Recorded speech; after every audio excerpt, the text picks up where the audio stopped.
say get in the mix. I want to bring in Gibbs Wealth Management's Aaron Gibbs. And Aaron, people, they don't have to be 100% invested, but I think they should have exposure to the market. And I think the more they wait, the more they miss out. So what do you tell folks who say, yeah, I've been wanting to do this for a long time, just waiting for the perfect entry?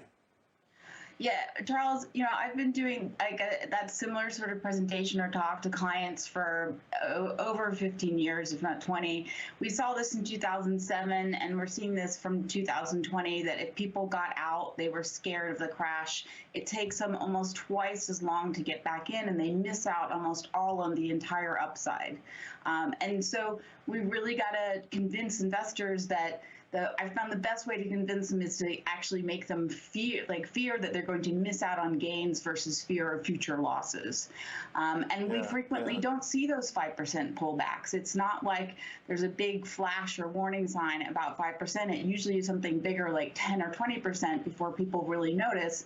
And then they think there's even more losses coming, and they still wait on the sidelines. So it's really all about long-term investing and staying in. Yeah, I'd rather buy at 40 going down to 20 than let it reverse from 20 through 40 and decide, okay, I'll get in at 60, because that is the script that happens to most people. By the way, and those are the lucky folks that get in, because it'll go from 60 to 100. Some never get back in. Let's talk about this big inflation talk everyone else is talking there. I want to know what camp you're in, because I think last time we spoke, you talked about the supply bottlenecks being fixed sooner rather than later. I won't say you were sanguine, but you didn't seem to be afraid of the Fed tapering anytime soon. No, I'm definitely in the camp that I've said that this has been a supply side inflation.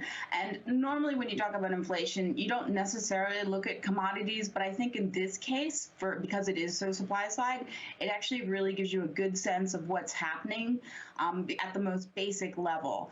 And we saw a huge increase across the board, every type of commodity, metals, agriculture, everything spiked. And just in the past week or so, we've seen, and up to 2 weeks, we've seen a big decrease across the board, almost across the board. So lumber, copper, big names are going down. Almost every single commodity in food and agriculture is down from its 52-week high. So you may be able to afford steak again. So I think that this is saying that we might be things are starting to come down. And when you look at just the overall trend of commodity, prices are starting to come down. Let me jump in, because I got 30 seconds. Is there a stock people should own no matter what happens tomorrow? Real quick. I would say get into small caps. They just offer so much more growth for the prices. And one stock I really like, besides just all the S&P 600, is onto innovation. It's a quality control for semiconductor processes. Okay. Symbol? ONTO.